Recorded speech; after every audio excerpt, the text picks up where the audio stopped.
Good evening. My name is Ryan Short, and I am a student project manager at the Clark Forum for Contemporary Issues at Dickinson College. Before we begin, I would like to take a moment to acknowledge that Dickinson College is on the unceded lands of the Susquehannock Nation. We acknowledge the many indigenous peoples that lived on these lands, as well as the thousands of indigenous children forced into the Carlisle Indian Industrial School in 1879 as a part of the federal cultural eradication effort. On behalf of the Clark Forum, the Departments of American Studies, History, Sociology, and the Center for Civic Learning and Action, I would like to welcome you to tonight's event, Myths About American Poverty. When I was younger, every Christmas Eve, my family and I would hand out bags filled with hygiene products and coats to the homeless in Baltimore. As a child, I always wondered how people become homeless and trapped in the cycle of poverty. Even though many people volunteer and donate to charity, there's still such a stigma around poverty. Many people who have never experienced poverty themselves think that poverty is partly a choice, and people that experience it are lazy and do not work hard enough. I am grateful for scholars such as Lawrence Eppard and Mark Rank, our guests tonight, who will share their knowledge on the complexities of poverty. Lawrence Eppard is a sociology faculty member at Shippensburg University, co-host of the Utterly Moderate podcast, and an author of a number of academic articles and books. His areas of expertise are social stratification and inequalities, poverty and social welfare, racial inequality, culture, sociology of families, and social theory. Mark Rank is a social work and sociology faculty member at Washington University in St. Louis. His work has been cited in the New York Times, the Washington Post, the Wall Street Journal, the Los Angeles Times, and USA Today. Lawrence Eppard and Mark Rank are co-authors of a book with Heather Bullock entitled Poorly Understood: What America Gets Wrong About Poverty, which addresses misconceptions surrounding inequality and poverty in America. Dan Schubert, the Associate Professor of Sociology at Dickinson College, will lead the conversation tonight. He received the 2017-18 Dickinson Award for Distinguished Teaching, and his research focuses on social theory, inequalities, consumerism, and health and wellness. There will be a question and answer session immediately following the program, so please hold all questions until that time. The Clark Forum welcomes differences of opinion expressed politely, thoughtfully, and succinctly. Disruptive behavior or harassment of speakers, members of the Dickinson community, or audience members will not be tolerated. As a show of respect for our speakers and everyone in attendance, please stay until the end of the program, including the question and answer session. At this time, I will please ask you to silence all cell phones and other electronic devices. In the event of emergency, please know that the handicap accessible exits are located to the west side of the building. And now, please welcome me in joining Professors Lawrence Eppard, Mark Rank, and Dan Schubert.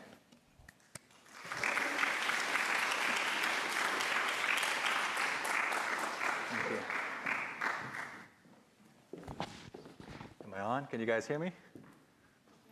Yes? Yeah, there we go. All right, well, thank you. Thank you very much for that nice introduction. Thank you to the Clark Forum for having me. I appreciate the Departments of American Studies and Sociology and History, as well as the Center on Civic Learning and Action for having me here tonight. And Mark is here somewhere in the background, waiting in Zoom until the question and answer period where he's going to join us for that. So what I want to do is I would like to begin by talking a little bit about why we wrote the book and delve into a few of the myths and not just what's wrong about them, but also why it's important for us to know the truth and to recognize the facts and the data. So I don't like doing a lot of icebreakers in class and a lot of fluff, but I think it's important to understand where the book came from. So I'm a social stratification scholar. I study economic inequality and racial inequality. I study poverty, social welfare. So I have a PhD. I've done a number of years of work in this area, published books and articles, and I work at a university, so I have access to all these journal articles and everything, and yet I found myself stumped on a research question that I was kind of embarrassed about, and I wish I could remember what it was so I could allow you to be embarrassed for me, but I don't actually remember. It was two variables. I was trying to figure out if there was a paper that looked at the link between these two variables, and I couldn't figure it out. So I called a colleague of mine who was teaching at a university in California, and I said, I'm kind of embarrassed to ask you this question, but there must be a paper that talks about this particular relationship. And he says, I got to be honest, I can't really think of one. And so, had I known this would result in a book, I would have remembered the details of this and told you the great story. But it got me to thinking, if me, with all of my training and all of my access, if it was hard for me to find this answer, I thought, well, surely it's hard for the average American to find the answers to a lot of these questions without doing a lot of digging that they may have the skills or the access to do.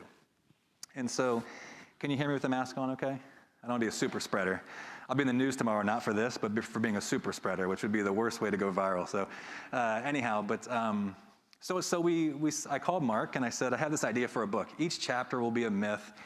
We'll put it all in one place so that people don't have to go searching and try to figure out what's true and what's not. And we said, but first we should figure out if somebody has written this book. Surely they have. It seems so obvious that somebody's written a book with all of the myths in one place, and you could just go read them, and we couldn't find it. We looked on Amazon, looked in the library, and we couldn't find one. So that's how it started, and we decided to do it. But as we got deeper, we realized just how important it was, because we started thinking about our work and thinking about the kinds of work we do with social inequality and poverty.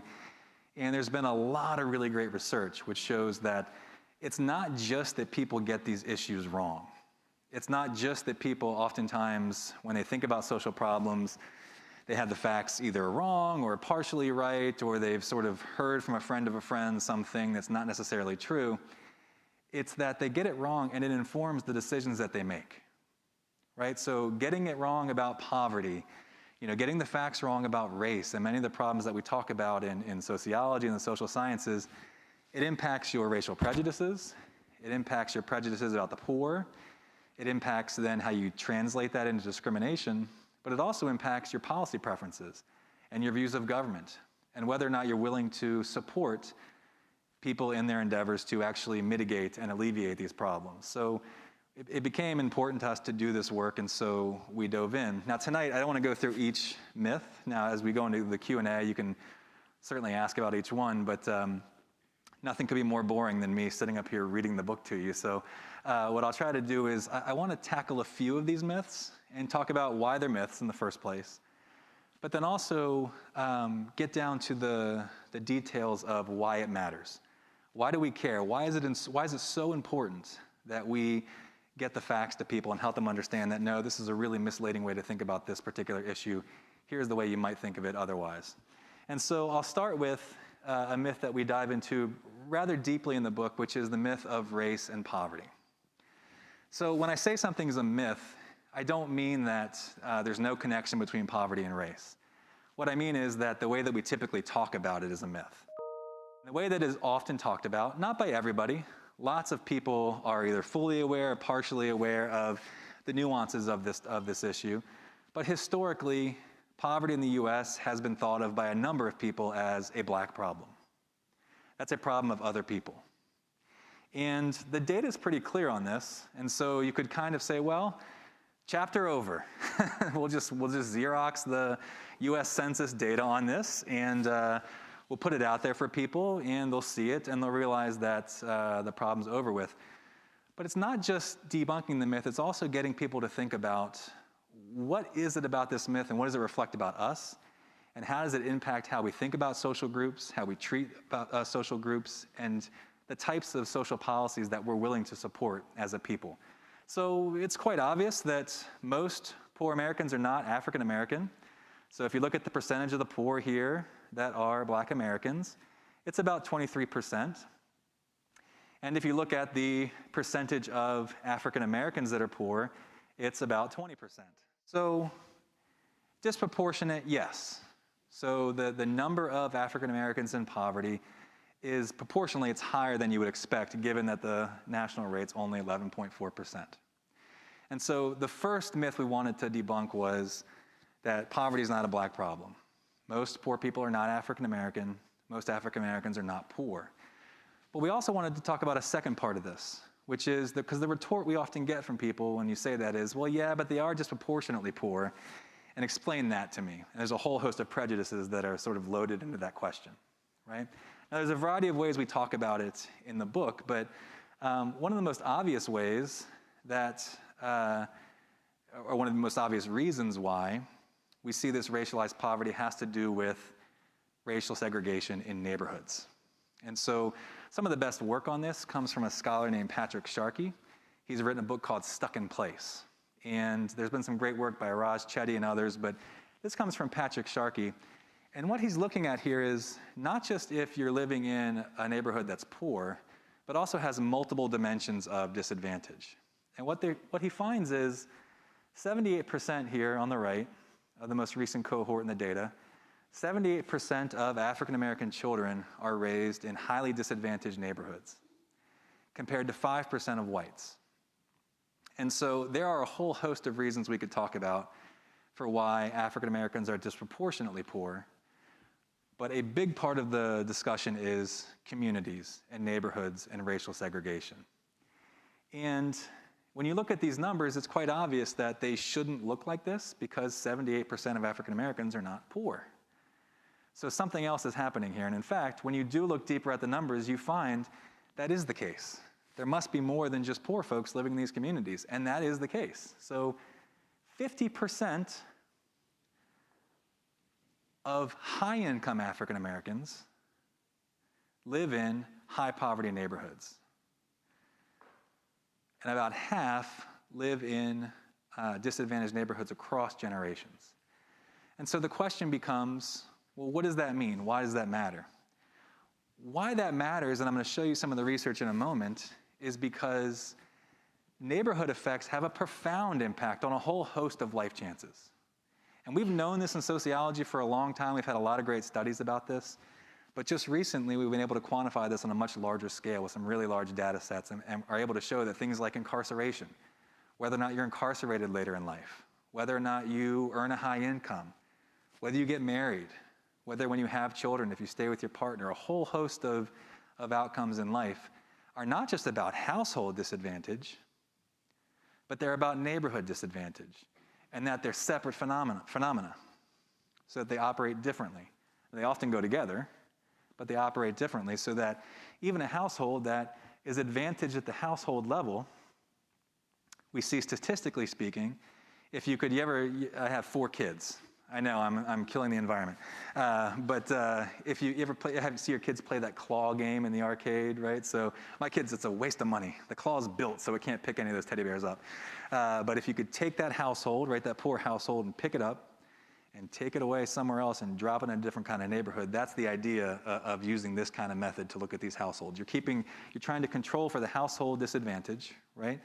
But looking at if those houses existed in different neighborhoods, what impact would they have? And what economists have found is that if you look at similar advantages being accrued at the household level, if you have similar disadvantages at the neighborhood level, they start to cancel each other out.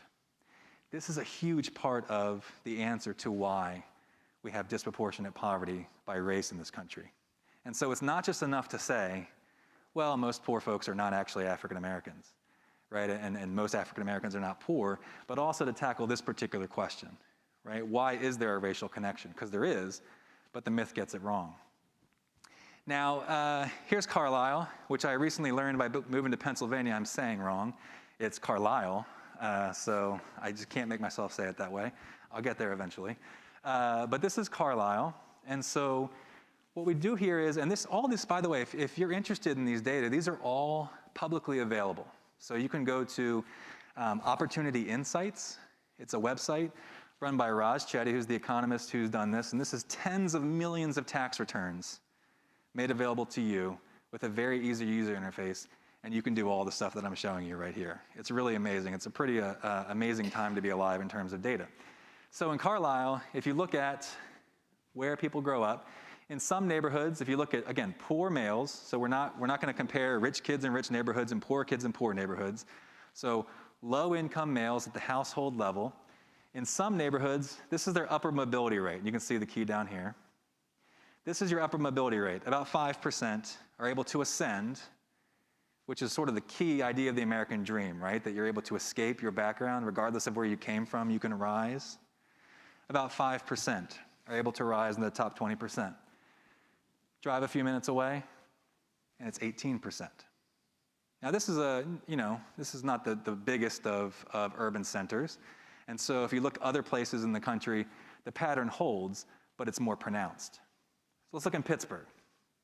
If you look at Pittsburgh, you see that in one area of Pittsburgh, less than 1% of poor men at the household level end up rising to the top 20%. Short drive away, Driving east.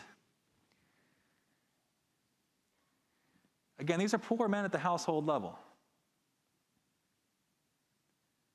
It's basically 50%, basically half and half. Now, this is not the only outcome you can look at. Mobility is interesting to a scholar like me because I'm a social stratification scholar, but there are a variety of life chances indicators in here. So take incarceration as an example. You find the same type of pattern, and I won't cherry pick data, I'll use the same neighborhoods. Okay, so take the neighborhood with the low mobility, 33%, again, these are low-income men, 33% incarcerated in their mid-30s. And again, this is real data, this is not modeling.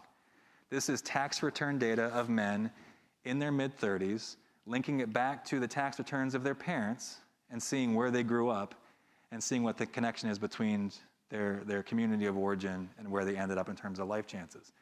So that's 33%, less than 1%.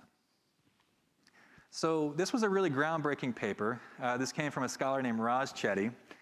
And there's a really great backstory, and I told it in class today, and if you were in that class today, I apologize, but I think it's kind of interesting.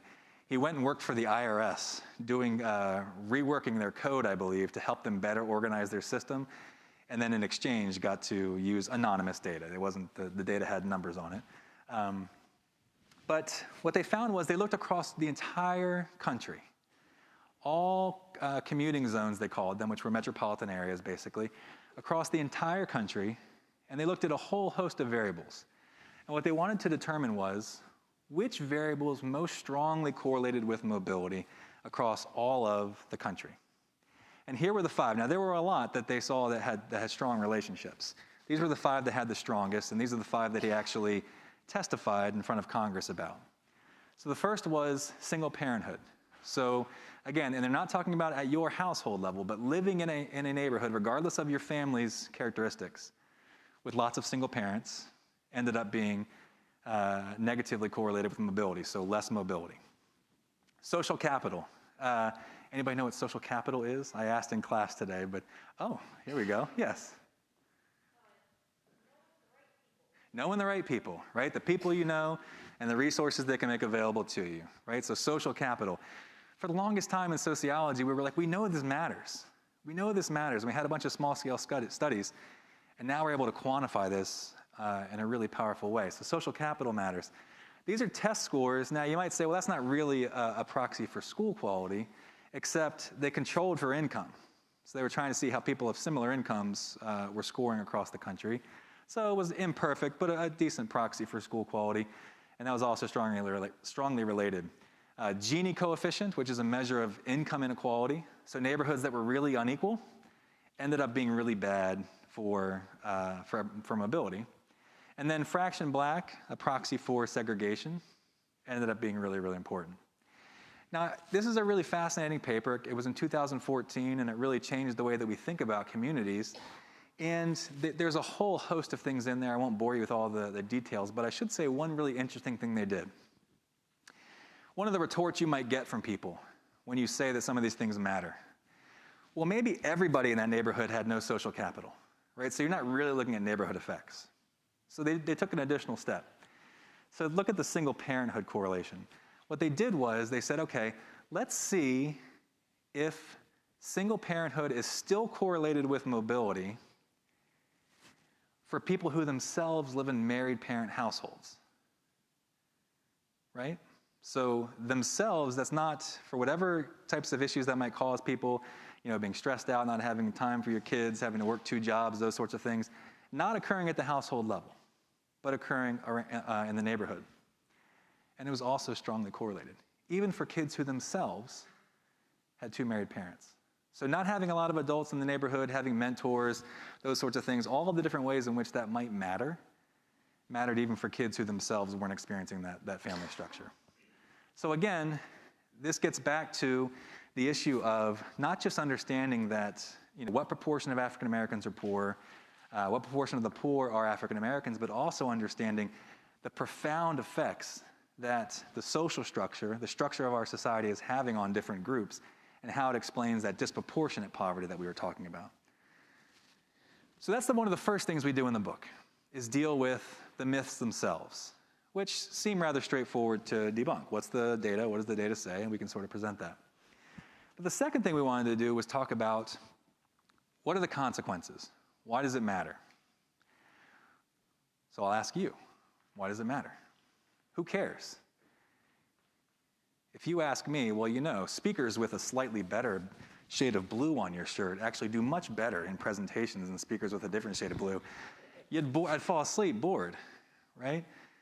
Tell me why it matters, right? But it matters that we believe this. Why? Why do we care?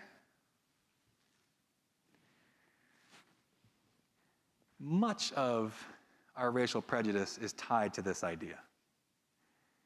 And discrimination is still profound. We still see it in experimental studies all over the country, racial prejudice and racial discrimination.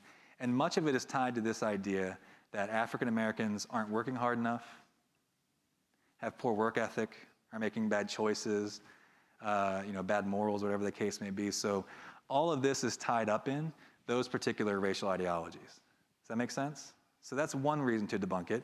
And in fact, people who have done studies on discrimination, Diva Pager, who recently passed away, which is very sad because her research was groundbreaking in this regard. But when she did these employment audit studies, which are very famous now, they would go and they would hire actors and they would go pose as job applicants for real jobs with real resumes. The resumes would have similar credentials. They would have different names. The actors clearly would have different color skin. And then the first wave, everybody would be no criminal record, and there were huge racial differences in callbacks.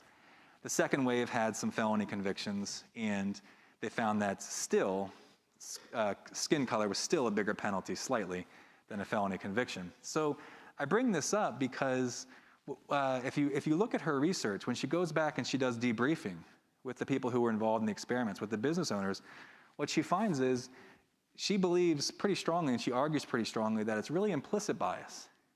It's these racial prejudices that we take for granted, that we don't really think about, that are unconscious, that we're driving a lot of these behaviors, these discriminatory behaviors. And so it's important to debunk these myths, number one, because it impacts how we treat other people, number one. But number two, it also impacts our policy preferences. So there's this saying that I love, there before the grace of God go I. Who's heard that saying before? There before the grace of God go I. Can anyone, well, I don't want to do this to you, put you on the spot on a live stream. So I'll just say how you might interpret it, but in class it's easier. There's no live stream in class, I don't think. And if there is, I'm going to talk to Dan later and try to figure out why we were live streamed without my consent. Joking. But what it basically means is if you see somebody in a rough situation, you see yourself in them. I could be that person. If it weren't for divine intervention, if it weren't for a twist of fate, if it weren't for luck, if it weren't for, one little change in my situation, one sort of, like I said, twist of fate, that could be me. We're much less likely to believe that if we're able to believe that poverty is somebody else's problem. Does that make sense? So what the research suggests is, if you think poverty could never happen to my group, it could never happen to me, it only happens to people who are deviant or not hardworking or belong to a different racial group or whatever the case may be, you are much less likely to support policies that might alleviate it. And policies are crucial when it comes to reducing poverty. Let me show you some research I did with some colleagues of mine. Actually, these are students. These are Shippensburg University students. Troy Nazarenas, Lucas Everidge, and Debbie Matasu. And what we did was, we were building on research that was done by a political scientist named Martin Gillens. And he had done this book in the 90s called Why Americans Hate Poverty, or is it Why Americans Hate Welfare? And what he had done was, he was trying to figure out what it was about welfare, this incredibly race-coded word in the American language, what it was about that was triggering such opposition. And so we followed up on that. That was a few decades ago. And we did these surveys across 3 universities in West Virginia, Virginia, and Pennsylvania. And we asked people a wide range of questions about their views of government, about their views of who's responsible for poverty and those sorts of things, about race. And any one of those questions might not have indicated that you were, you had negative feelings towards the poor or that you had racial prejudice, but we built these indexes of these questions, and we felt like if you answered sort of negatively across all of these questions, it was a pretty good proxy for racial prejudice. And so that's how we built that variable. And what you found was, we looked at individualism as well, but that's a conversation for another day. But when we looked at prejudice here, you see, should food stamps, SNAP, the SNAP program, be expanded? Now again, there's no right or wrong answer to that question. You have your feelings about food stamps, I have mine. We're not really interested in that. I mean, I'd like for it to be expanded, that'd be great. But what I was interested in for this project was, what drives people's choices, their policy preferences? And we found wide differences. Now, we also looked at bivariate and multivariate modeling and found that they were correlated. But I think this just is a much better illustration of the relationship, looking at the crosstabs here. I mean, look at the difference in support, whether or not you think government programs are positive, whether or not you think the government should reduce inequality. It wasn't just degrees of difference. This was a gulf. We found it on other questions as well. So, and it shouldn't be a shock as to why these questions, why racial prejudice might play such a big role, because unfortunately in our culture, drugs and welfare evoke racial imagery when they shouldn't, but they do. And so clearly, this is evoking something in people to where they're much less likely. When you think about hard work, you think about drugs. Taxes, you see some differences as well in single-payer healthcare. So clearly, and again, if we looked at bivariate and multivariate modeling, we also found that these variables were highly correlated. And so something's going on. So racial prejudice seems to really matter. Programs that evoke images of race, evoke certain racial groups, clearly are less popular than others. Now, there's been some other work in this. This comes from Alberto Alesina and Edward Glaser, and they did this differently. Now, this is a classic study. This was a few decades ago. But they said, well, based upon this idea that race plays a role in people's preferences for social policy, let's look across countries and see if the more diverse a country is, do they spend less on social welfare spending? And you see, the more diverse these countries are, they call it racial fractionalization, you see a steep drop in social welfare spending. Now, they repeated this analysis in US states. Now, today this program is called TANF, but at the time it was called AFDC, and you see the same relationship. So some variation here for sure, but once you get here, you're not seeing a whole lot of variation at all. And so again, these studies together, I think the weight of the evidence suggests that this is an important myth to debunk. That it's important in terms of how we treat each other, our racial prejudice, and it's in terms of discrimination, but also in terms of if we're going to do anything to alleviate these social problems. Let me say one last thing before I open it up for Q&A, and I wake you guys up from listening to my voice. But I'll say one last thing. Another myth that I think is really important to address is the idea that poverty is inevitable, that poverty is unavoidable, that there's nothing we can do about it. This is a really popular idea, especially before we had the data to show otherwise.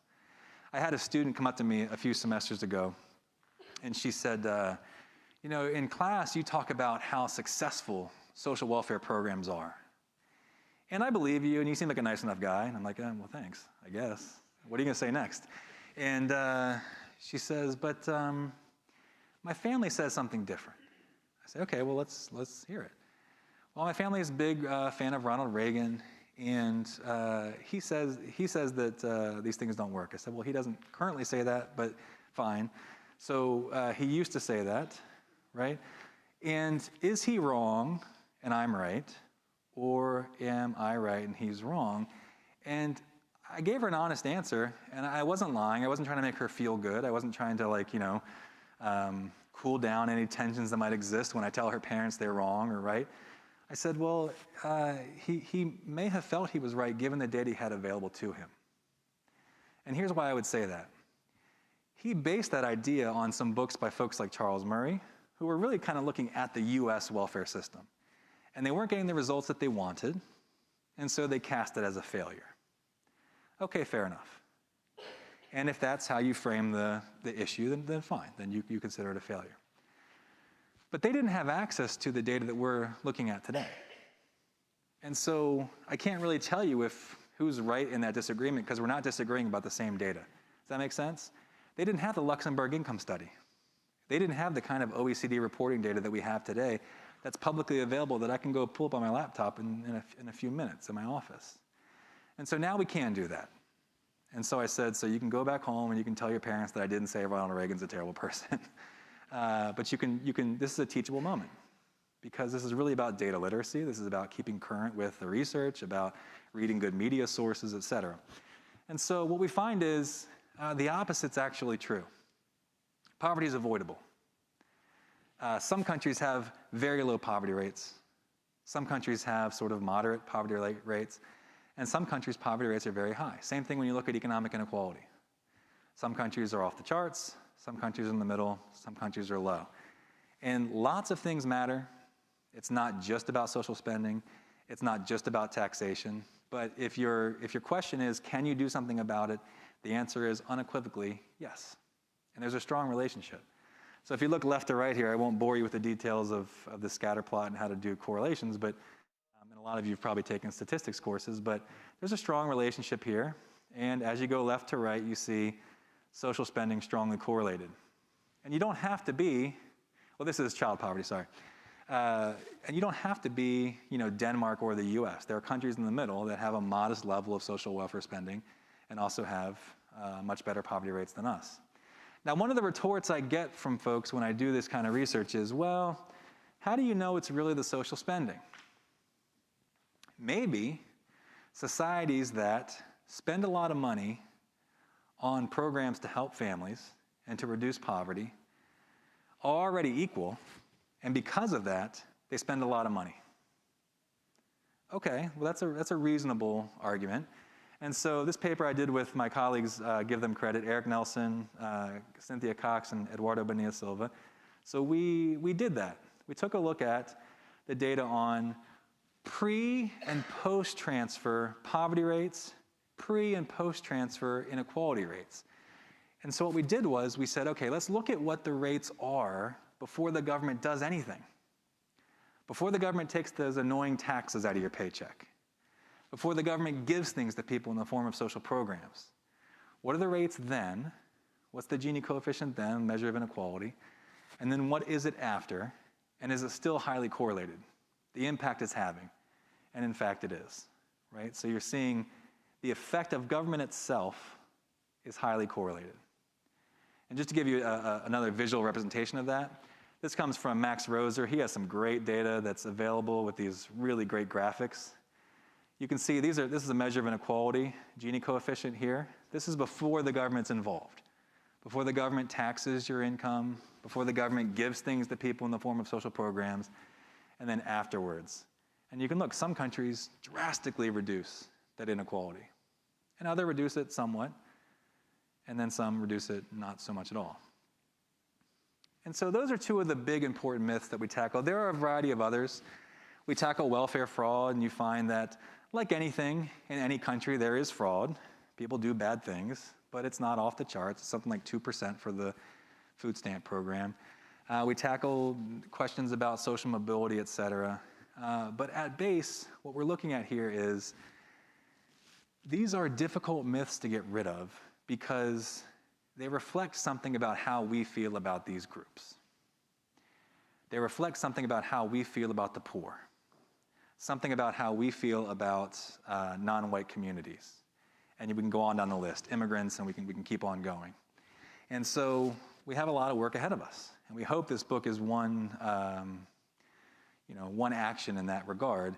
And before I go for the Q&A, just to leave you with one sort of ray of hope, and I said this to the students in class today, and I really meant that, which is something different is happening about this conversation right now in this country, but it's not happening with everybody.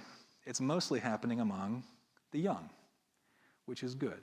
This seems like an important cultural moment. I mentioned that sometimes progress is slow during a decade in this country. Sometimes progress stalls out. And sometimes there's a spasm. And it seems right now we're in the midst of a spasm. And I hope you will continue in that effort to keep that conversation moving forward. We hope this book is a part of that conversation moving forward. And I guess we can start a Q&A and dive more deeply into these myths now. So thanks for listening to me drone on for a few minutes. Appreciate it.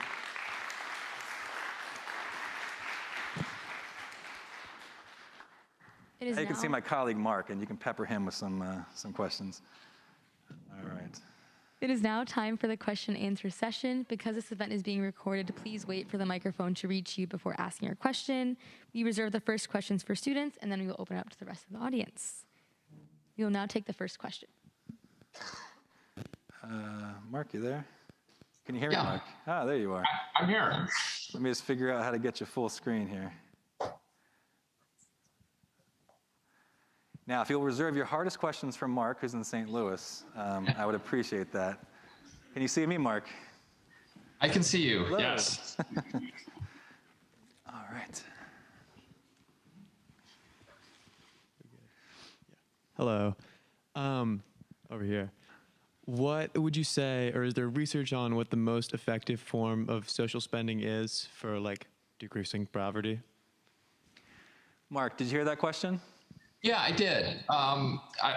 Actually, the most effective way is really just to transfer income. And that's what people have been talking about in the last few months about this child tax credit, which is really an example of a child allowance. So families with children today for the next year will be getting approximately $300 a month.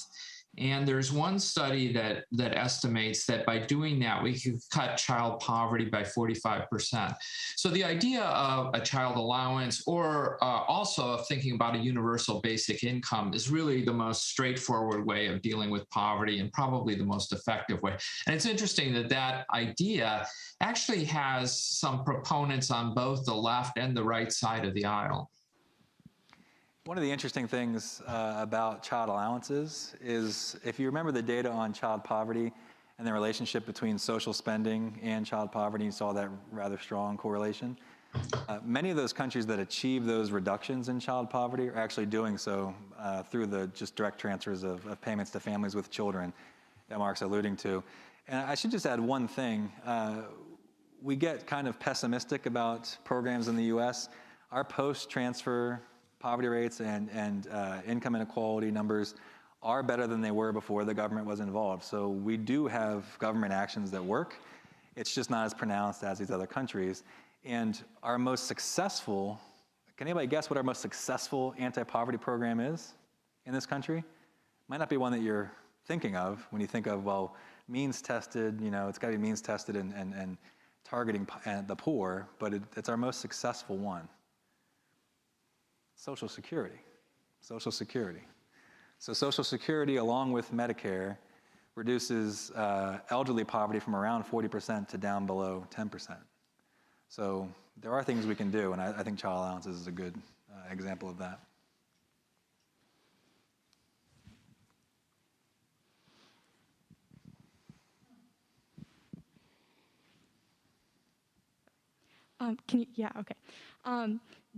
How do you feel about Andrew Yang's idea of giving people like a base allowance? Do you think we're ready for it, or it'll be effective in solving this issue? I can certainly speak to the question first, and then Mark, if you want to. I don't know how ready in terms of the polling that I've seen Americans are for a UBI, but I got to say the child tax credit seems to have some pretty significant support, and it would have a huge impact on child poverty. So I think we're ready. I don't, if it can get repackaged as, a debt problem, if people can start sort of casting it as a burden and those sorts of things, maybe popularity will drop. But as of right now, it's working, and it's been shown to work in a variety of other countries. Mark, did you have a...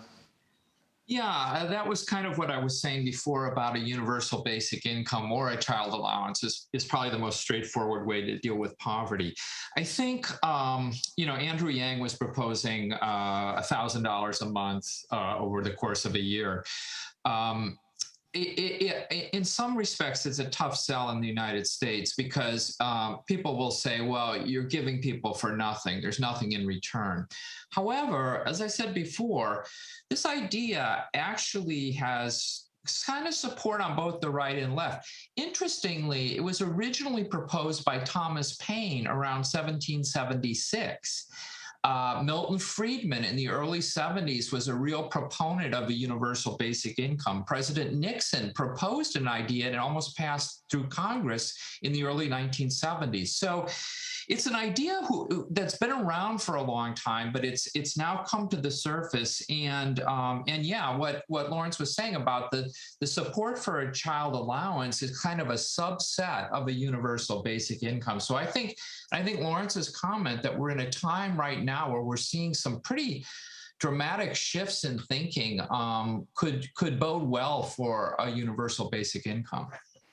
I just want to give Mark a little bit of credit. So he mentioned the ways in which this money pays off. If you give people money, it's not like you're dumping it down a drain, right? So people who spend all of their money then go use that money and they do something with it economically, right? So they support a local business or they're paying their rent or whatever the case may be. Other different types of programs that aren't direct transfers but are trying to address poverty in different ways. I want to give you some credit, Mark. Mark, and I believe it was Mike McLaughlin, is that right? Yep. Yeah, they did some work on what would happen if we were to really heavily invest in reducing child poverty. What might happen in terms of kids going farther in school, being more economically productive, being healthier, so using less in terms of healthcare needs, needing less welfare, being less likely to be involved in crime and incarceration and those sorts of things. And they found this gigantic price tag, and I want to say it was $1 trillion some dollars or something like that. But what was more interesting to me was, because that's a hard sell to people, right? That you're going to invest all this money to do something that, we work on like 2-year and 4-year and 6-year cycles in the US because of the disincentives of our political system. It's a hard sell to say to people, well, we're going to invest in something now, and it's going to pay off decades down the road. But what they found was something else that was really interesting, and they weren't the first to find this. But it just provides further corroboration of this. They found that, and correct me if I'm wrong, Mark, this big looming digital entity above my shoulder can correct me. They found that for every dollar you spent reducing child poverty, you received $7 back in societal benefits. So it paid for itself, not in ways that are obvious. We're not actually then coming back with you and saying, here's $7 for every dollar you spent. But we're seeing people who are more economically productive in all the things that I mentioned. Does that make sense? Right? So again, giving people money is not just a waste, but you can do it different ways and still seeing it pay off in different ways. And actually, it's even more optimistic than that.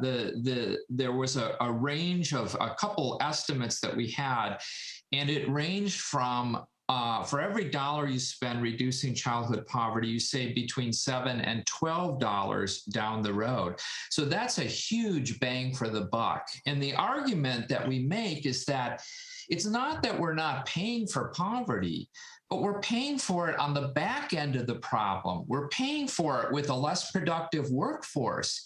It would be much more effective to spend our money up front, and we'd be a much better society as a result.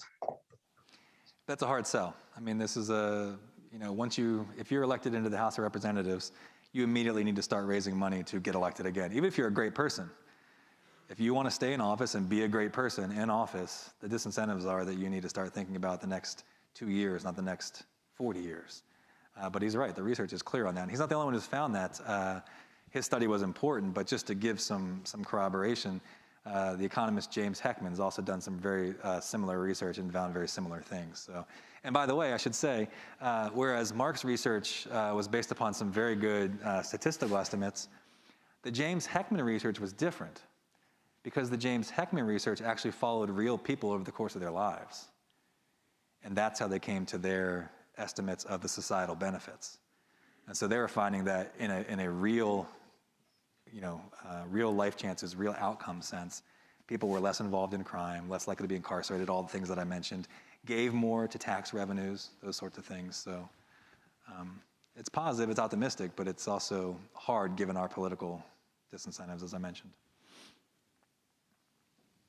Bert, did you want to pose a question? Yeah, so I have a few questions for Lawrence and Mark that come out of kind of the class. We read this book, Poorly Understood, in a class that I'm teaching on U.S. inequalities. And the students and I kind of came up with some questions that we would like you to possibly address. The first of these comes from a quote that you take from Richard Wilkinson that appears on page 151 of your book. And Wilkinson says here, if you want to live the American dream, you should move to Finland or Denmark. And I wonder if you could speak to the way in which that speaks to the myths of poverty in the United States. Sure. Wilkinson has said that a few times. Anybody ever seen Richard Wilkinson talk? He has a TED Talk that's really good. He's super engaging. He says it with a British accent, which always seems to make things better, makes it less cutting in its wit. And he also said it with a freshly opened shirt. We could clearly see the creases that he'd opened in the package. Like, come on, man, like iron your shirt. But the question of whether the U.S. is the land of opportunity anymore and if the American dream really exists elsewhere, like I said at the very beginning of the talk at the beginning, where I said these myths aren't altogether absolutely true. Like every word of the myth is true or false completely. There's portions of truth in them, there's seeds of truth in them, and then there's a lot of really misleading information and some just downright false information. And so is the U.S. the land of opportunity? Is it the land of the American dream? Those sorts of things. It depends on who you're talking about, right? So if you look at the top 20 higher education institutions in the world, like 16 of them are here. There's great educational opportunities here. If you're coming from a country with a much smaller GDP than ours and you're looking for economic opportunities, there's a lot here. So for a lot of people on earth, this is a very desirable place to be. If you look at the middle class in America, there's lots of movement in the middle class. The data shows it very clearly. Middle class kids go up, they go down, they stay in the middle class, they go all over the place. There's not a whole lot of getting stuck in place for them. So in that sense, if you look at the middle class, if you look at people who come here for those opportunities, I think it is a land of opportunity. But the problem is, for social stratification researchers, when we ask this question, we're usually thinking of it in a very specific way, which is, are you able to break free from the income of your parents? Or does the income of your parents determine what your life is going to be when you grow up? And unfortunately, while it might not be the case for the middle class, when you look at the top and the bottom, that is largely the story. So kids who grow up in the bottom 10% of income earners in the US overwhelmingly tend to stay near the bottom. Not exactly in the bottom 10%, but they tend to stay near the bottom. Economists call this the stickiness of social mobility. I know it sounds very technical term. You guys couldn't understand that, but the stickiness of social mobility. It sounds like me and my son, my 5-year-old came up with it. But mostly stay near the bottom. Kids who grow up in the top 10% mostly stay near the top. So in that sense, I would say no, the American dream's not really accessible to folks who are growing up at the bottom in the US. So it depends on where you're looking in did you want to answer any part of that, Mark? Yeah, I mean, one way to sort of visualize this is the relationship between parents and children's income when children become adults is roughly similar to the relationship between parents and children's heights. So if you compare a father's height to a son's height, it's fairly close, and that's about the same kind of relationship between income. So the United States actually has a much stronger relationship between parents and children's income than you find in a lot of other OECD high economy countries. And actually what Lawrence had mentioned, Raj Chetty, another piece of work that he did was to look at how this has changed over time, and the relationship has become stronger over time so that there's less economic mobility today than there had been in the past.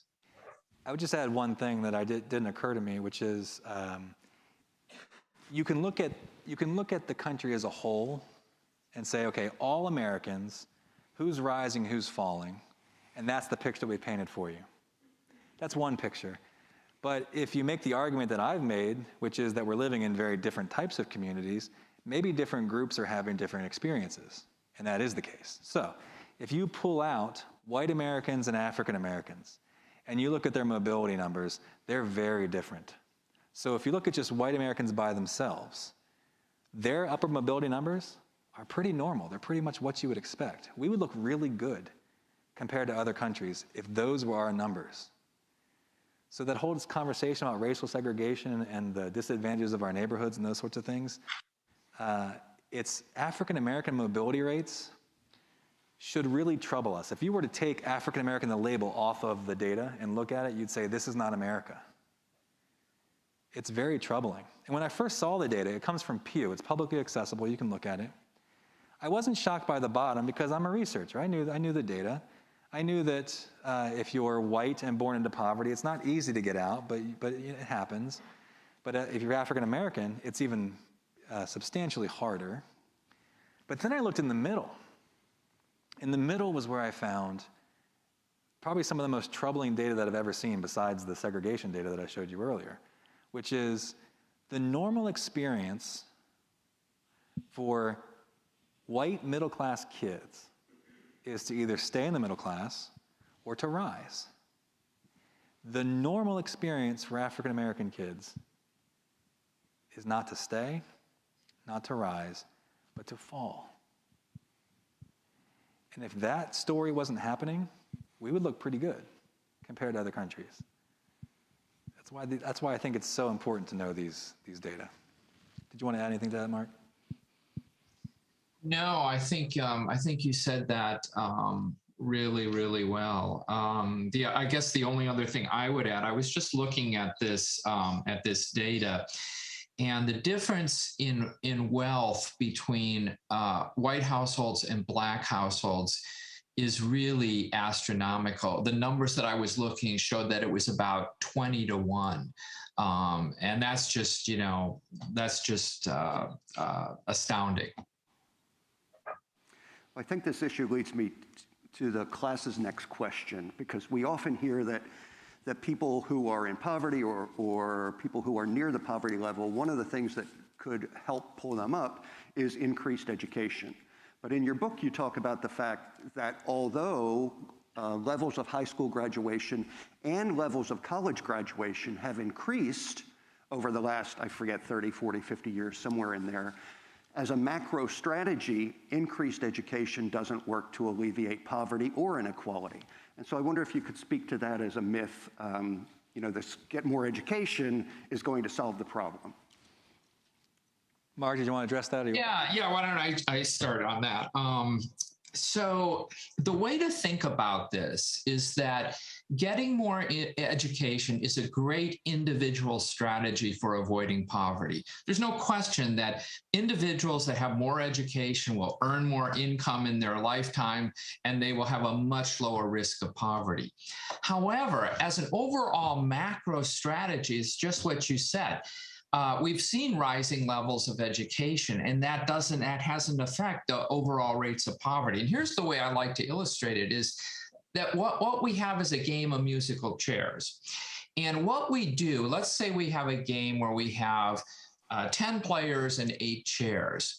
And they circle around, two people don't find a chair. And we could say, well, those 2 people weren't as quick, or they weren't in a good position when the music stopped. And those are all reasonable explanations for why those 2 individuals lost out. But given that the game is structured such that 2 people are going to lose out, then those individual characteristics only explain who loses out at the game, not why the game produces losers in the first place. And the more fundamental structural reason for why poverty exists is, number one, because we don't have enough decent paying jobs out there that can support families. And number two, what Lawrence was talking about in terms of we don't have policies and social safety nets that protect people from falling into poverty. So yes, education will make a big difference for the individual, but if you increase everybody's education and you don't do anything about those structural problems, then what you're going to find is that there's just more educated people in poverty. And that's the thing that we really need a shift in thinking to understand both why do certain people lose out at the game, and then why does the game produce losers in the first place? I wish I'd come up with that metaphor, Mark. It's pretty brilliant. And the last question coming from my inequalities class, and this isn't as much as a question as it is, we think, one of the real insights of your book. So we often hear that things like sexism and homophobia and racism, these are problems of injustice and justice. And you say in your book that perhaps we should start to think about poverty as injustice. And if we can think about poverty as injustice, then we can think about efforts to alleviate or eliminate poverty as social justice issues. And perhaps you could speak to that as both a way to rethink it, but perhaps a politics moving forward. Yeah, so I'll jump in first on that one. So if we think about, the way that the moral sort of ground that we have viewed poverty, which Lawrence was talking about earlier, is basically one of individual blame, that, you're not working hard enough, you're lazy, and therefore you need to get your act in order. If, on the other hand, we view poverty as an injustice, if we view it as a structural problem, that the individual themselves is not to blame for the fact that there aren't enough decent paying jobs, then we can apply the moral lens of social injustice. And what that implies is that we need to take social action. We need to be proactive. Because if you take the viewpoint that poverty is individual blame, then really you're the one that needs to get their act together. I don't have any responsibility for that. On the other hand, if we view poverty as a failure of our society, then we all have a responsibility to address that. And that's a much more sort of pro-action kind of point of view. And that's the kind of shift that we argue we really need to make in this country. And I think we're beginning to make that shift as we've seen more progressives kind of talking about these issues. Lawrence, what do you want to add to that? Well, and you talk about this shift a lot, and we've said it. I said it in the class today, and I said it during the talk, and now Mark has referenced that as well. And one retort I could anticipate people responding with when I say that as well: aren't younger people just more progressively minded, more empathetic, and then as they get older, they'll become less so? And I don't think that's what, if you look at the demographic subgroups within Gallup's public opinion polls, and if you look at the Pew Research Center, you find that, I mentioned a spasm earlier. These aren't just gradual differences by age.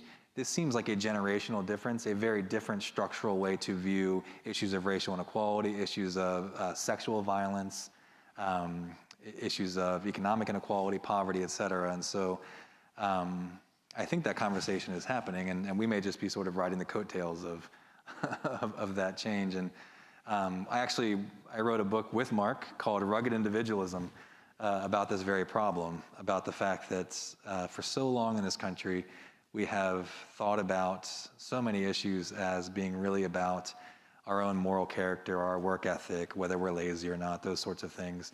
And right as that book was coming out, I had a moment of optimism and dread, because the optimism outweighed the dread, but the optimism was, right as that book was coming out, we were having this spasm, right? BLM was just gaining incredible steam. Occupy had already happened, the Me Too movement, et cetera. And so it seemed like, well, that research agenda is done. These young people might actually be changing this individualistic perspective into something much more structurally oriented. So it seems as if this social justice mantle is being taken up by the younger people. So we'll see if it continues. So it's up to you, I guess would be my message.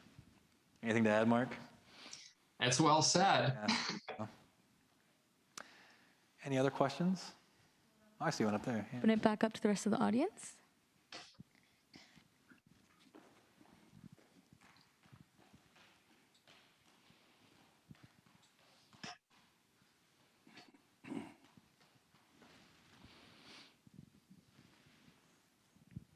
So I actually have a couple of questions from what you showed.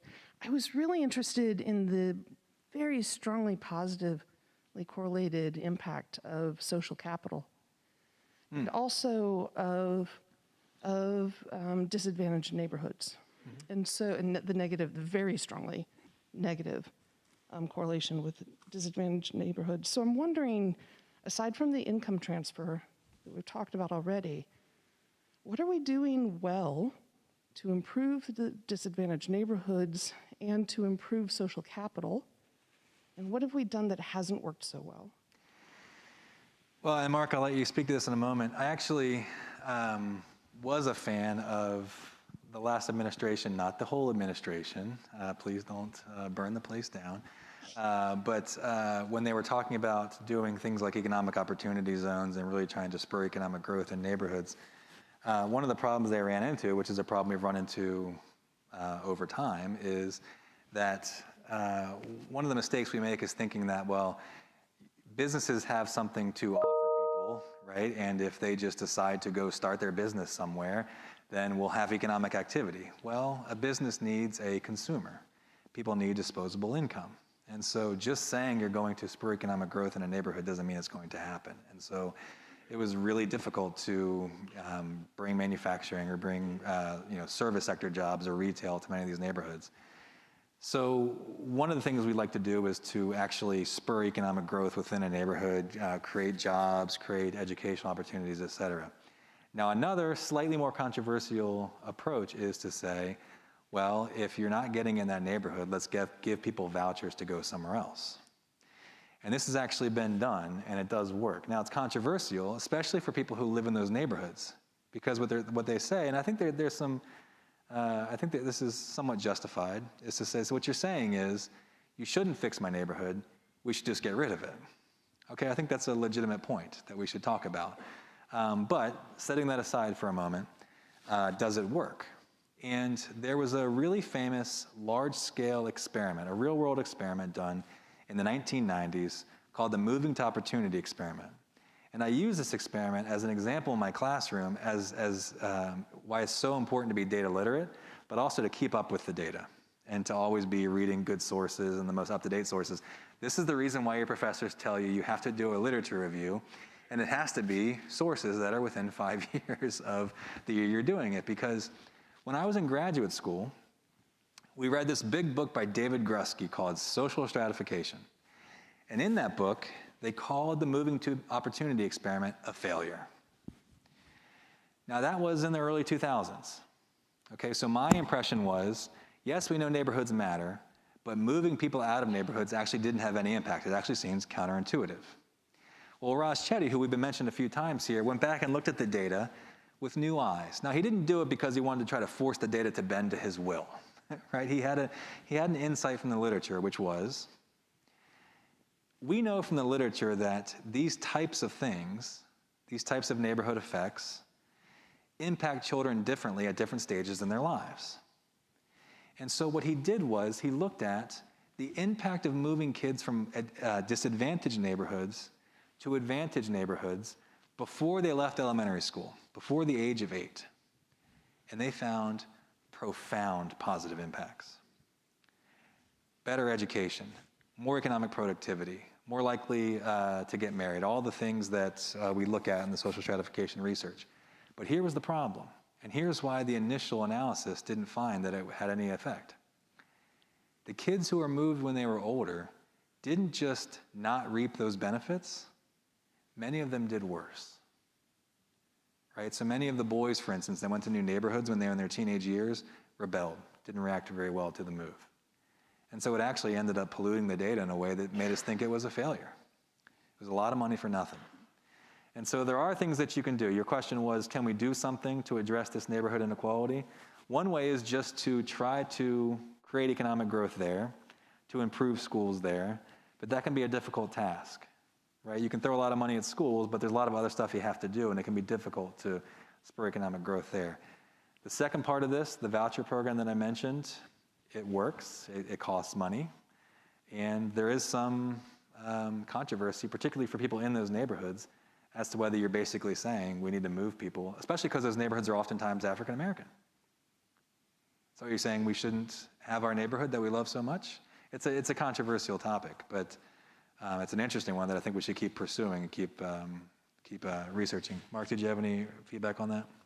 Well, I just think that, when you talk about neighborhoods and quality of neighborhoods, the differences in quality of education is so important. And, in this country, we're really an outlier the way that we fund, secondary and primary education. We fund it largely through local tax dollars. So affluent neighborhoods have lots of resources for their schools, and poor neighborhoods have very, much less resources. And yes, money isn't the whole answer, but money is certainly a part of the answer. And when you look at some of these school districts that don't have the money for resources to provide a good education, that's really, really critical. So I would say one thing that we really need to address are these differences in educational quality based upon how we fund education in this country. Now, but there was a second part of your question, I believe. Am I right? No? Oh, second question, sorry. Completely different question and an idea that I was just thinking about as you were talking. The stock market has done very well over the last, I don't know how long. I mean, I don't have the numbers in front of me, but generationally almost. It's done very well for a long time. And I wonder how that impacts people's perspective of poverty. And by that I mean that if you're in a position where you've been saving and succeeding through the stock market, you may have a perception that that's all it takes. And so I wonder how that impacts our perception of poverty. And then secondly, I wonder how the pandemic has, because all politics is local. And if we're looking at our local impacts of the pandemic, Carlisle is a great example of how local that is. We really focused on supporting our local businesses. We really focused on supporting our local Salvation Army and community cares and all the organizations that we could that help poverty in our local area. But then if we draw back and look at the more macro level, and now we're back to that, how the stock market's doing. Stock market did really well last year. And so I'm curious as to how that, I don't want to say easy money, but in a way, if you have been investing, that's easy money, so to speak, how that changes the perception that people need to work harder so that they're not in poverty, if they just work harder or save. I can only speculate because I don't know of studies that have looked at how that impacts perceptions. But one thing I would say is, to your point about sort of the financialization of the economy. So it used to be the case where a rising tide would lift all boats, right? So if you have a rowboat and I have a yacht, a rising tide goes up and both our rowboat and our yacht are now higher than they were before, but the differences between them are still the same. It'd be the same thing if I went around and dropped $100 in each one of your pockets, right? If I have $1 and you have 10, you now have 110 and I have 101. So the differences between us are the same, but we're both materially better off. That used to be the case, right? So in the post-war period, we were very rich. We were competing with countries that were economically devastated, where their industrial centers had been bombed, their economies were in tatters. And so we did very well. We spent a lot of money, built a robust middle class, et cetera. Now, in the 1970s, it all starts to change. And so you still see people at the top doing very well, right? You see the stock market take off that you mentioned. But you saw sort of a flatlining of people at the bottom, and then you saw some modest growth in the middle. And so, again, I can only speculate because I don't actually know how that has impacted perceptions. But I would say just this one piece of that. That inequality in material resources, in income and wealth and education and those sorts of things, has also led us to be, as we've seen here, spatially unequal and living in very different areas. And if you aren't seeing this stuff on a daily basis, you may think things are fine. Does that make sense? Right? So I think it's hard for a lot of people to really understand how much concentrated disadvantage there is. Not just one dimension of disadvantage, of poverty, but you're talking about poverty and also a failing school, and also maybe environmental burdens and no jobs and maybe gang violence and those sorts of things. It's not all poor areas, but there are many areas like that. But many of us have no connection whatsoever to those areas, right? And so I would, just to sort of speculate to your point, somebody who's in the world you're talking about, I'm assuming is in a different geographic bubble, is in a different income group. Their social network is disconnected from mine. Does that make sense? You understand what I'm saying, right? So in terms of how that impacts perception, the problem of poverty still chugs along, but it persists sort of, I think, under the radar. Mark, did you have any much smarter feedback on that question? Well, I think the gains in the stock market have only exacerbated levels of inequality. So if you look at who's really invested in the stock market, it's not the lower half of the income distribution. It's really, folks in the, let's say, the upper third maybe of the income distribution are invested in the stock market. So yeah, it's it's just I think those gains have only increased inequality over time. The other point of your question about the pandemic, I think, is a really interesting one.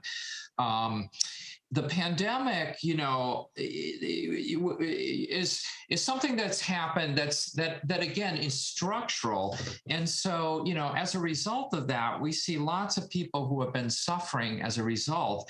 And I think part of this change in what we're talking about in these policies has to do with the recognition that, just as when the Great Depression happened, we see that government does have a role to play in protecting people. And there's been policies, the relief package policies that have tried to protect people from this pandemic. So I think this is an example of a large change that may lead to some actual policy changes in the long run, which would be really, really important, I think.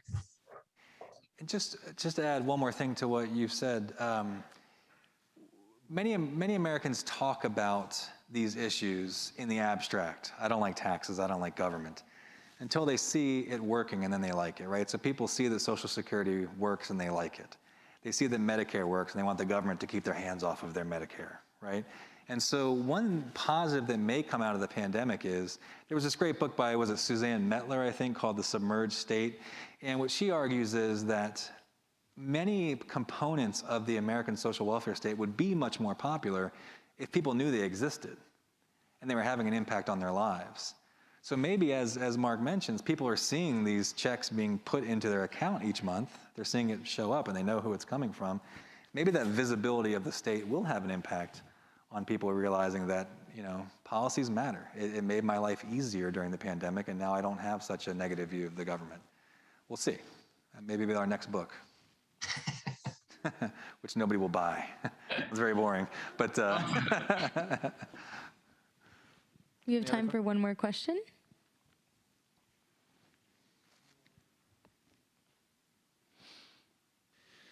Hello, thank you for taking my question. What advice could you give to someone who has more fiscally conservative family members who are not a fan of these things that you were proposing? Well, thanks everyone for coming. Not myself. Oh. Mark? Well, I get this question all the time because I teach in school social work. Folks here are, pretty much on the left side of the aisle, but their parents are, oftentimes, quite conservative. I would say, just offhand, I think that the argument that might be most persuasive is to say that, addressing this issue is really in all of our self-interest. Going back to dollars and cents, the study that Lawrence mentioned, that, if we could reduce childhood poverty, we would save a tremendous amount down the road. And so, it's really in your economic self-interest to address this. Why do we have, elevated rates of crime, or why do we have a society that's not as productive as it could be?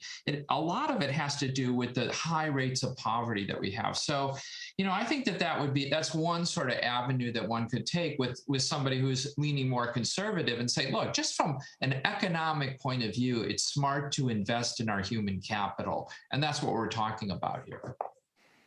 one of the tactics that I take with my students, I don't necessarily address it as like, well, here's a tool you might use to fight with them at Thanksgiving dinner.